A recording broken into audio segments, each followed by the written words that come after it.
Новий день, нова акція підтримки. Сьогодні п'ятниця, 25 лютого, і під стінами Генерального консульства України в Торонто маємо велелюдну акцію на підтримку України.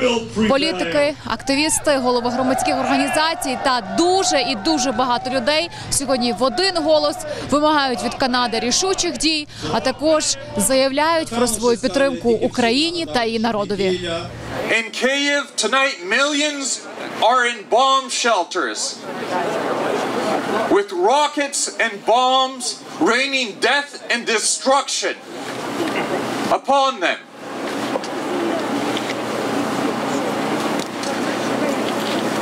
The international community has been condemning Vladimir Putin. Condemnation is not enough. And I thank my former colleagues, and I thank the Prime Minister for these newest sanctions targeting Vladimir Putin personally and Lavrov personally. Because as Canada's ambassador to the UN said yesterday, everyone has to understand Putin is a war criminal. Putin has made very clear what his intent is, and he's acting on it. The dismemberment of the Ukrainian democratic state,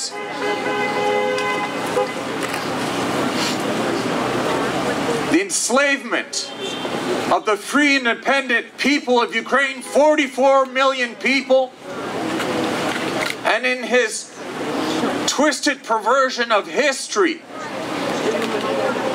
the erasure of us as a people. We are to cease to exist. There are people in our community who already lived through a genocide methodically planned and acted upon by the Kremlin. This is the second time during their lifespan that this is beginning to take place. Every one of us are experts on Russia, on Putin, on tyranny, and on genocide. Ukrainians have been living with this evil for close to 100 years. And for years we have been warning the West that the man in the Kremlin is a war criminal. And you are now only learning that. Do ask us how the West can fix it before more blood is spilled. We will tell you how. The answer is simple. Help Ukraine defend itself. NATO and the Western Alliance must stop the bombing. How? By instituting a no-fly zone over Ukraine. No-fly zone! No-fly zone! No-fly zone! Ukrainian-Canadian Congress, together with the Canada-Ukraine Foundation, has established the Ukraine Humanitarian Appeal. We ask you to ask Canadians to donate on the Canada-Ukraine website, cufoundation.ca. We have been the beneficiaries of wonderful support from provincial governments and from philanthropists and from all of you. If you haven't done so yet, go home today and make a donation. We cannot allow Vladimir Putin to take Ukraine. I'm here with my colleagues James Maloney and Arif Virani. All of us and many of my colleagues are in constant touch with the Prime Minister, with Chrystia Freeland, with the Foreign Minister, with the Minister of Defence and others. And our constant message to them is that Canada must do everything possible. Canada has sent lethal weapons to Ukraine. Canada has sent $620 million in loans to Ukraine. Canada has trained 30,000 Ukrainian soldiers. Canada is helping with cybersecurity. Canada is helping with Ukraine's reforms. But the reality is, that's not enough, as we can see. Over the past several days, Canada has imposed a series of sanctions on Russia. I won't list them all. Many of you know what they are. But we've sanctioned all major Russian banks, oligarchs who supported the Russian regime, key Russian ministers, including the Defense Minister, the Finance Minister, and the Justice Minister, and we've ceased all export permits for Russia. Today, just before I got here, the Prime Minister announced more. imposing sanctions on President Vladimir Putin. Sanctions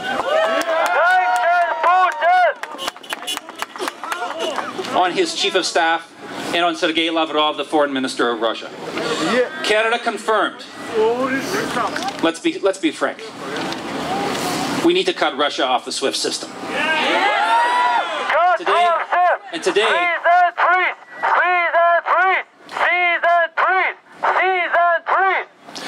and today the Prime Minister announced that publicly announced Canada's support to remove Russia from the SWIFT system. So now we need others to agree. We need to remove Russia from the SWIFT system. And we also will be Canada announced levying additional sanctions against Belarus. The sanctions are against Lukashenko's regime and not the Belarusian people. And the sanctions that I just talked about with Russia are against Vladimir Putin and his regime, not against the Russian people. Our fight is not with the Russian people. We saw over the last couple of days, Russian people, look how many of us are standing here today. How many Russian people courageously stepped out onto the streets to protest in support of Ukraine and against this war? How many? And think about what they've wagered and what they've risked. And we should applaud them. So yes, our fight is not with the Russian people or the Belarusian people. Our fight is for a sovereign and free Ukraine. A few years ago, I had a young man working in my office as an intern from Ukraine. His name was Yevgeny. I sent him a note last night to see if he was okay. He responded to me this morning and he said, "James, thank you." He said, "I'm okay, but I'm very worried about my family. Please, please do everything you can to help Ukraine." I gave that young man my promise, and you have that promise too. Slava Ukraini. Добрий день. Thank you, James. Thank you, Ivan. Thank you to everyone who's gathered here today. Know that I want to pick up on something that Ivan had mentioned. This cause is not just your cause. It is not just Ukrainian Canadians' cause. It is not Eastern European Canadians' cause. James is an Irish Canadian. I'm a Ugandan Canadian, for Pete's sakes. I've learned about this cause from all of you. I've learned about it from Lesia. I've learned about it from Marcus Kolga. I've learned about it from Boris Rzlewski, who talked to me about SWIFT years ago, about the importance of cutting off at the throat the economic tools that empower a guy like Putin. When I see that sanctioned Putin sign, I'm proud to stand here and say, today we did just that. We sanctioned Putin. That is important. I agree with my colleagues. This is an issue that's going to unite Canadians. I don't know many of you. I'm very new at this, but my understanding of the Ukraine comes from my own family. It's not some distant memory. My parents came here in '73 from Odessa. So this is about Ukrainians, this is about Canadians, and it's about the future of democracy in the free world.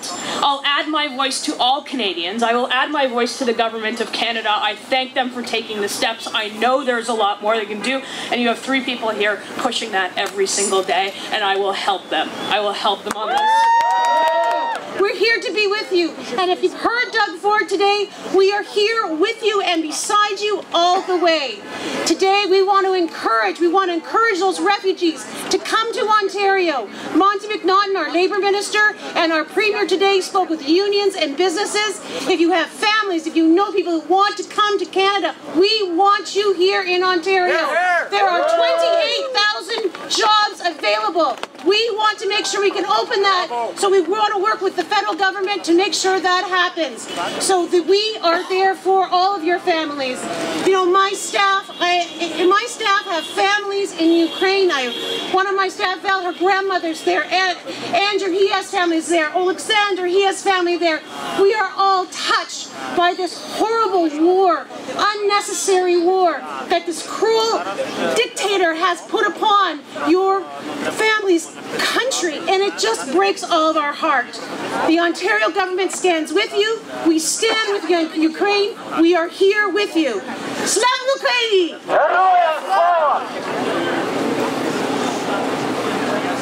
Шановна громада, важкі часи. Багато українських громадян наразі б'ються з ворогом. Ми дуже потребуємо цієї підтримки. І фінансової, і військової, і моральної, і медичної. Наші всі установи знаходяться під атакою, кібератакою з боку ворога.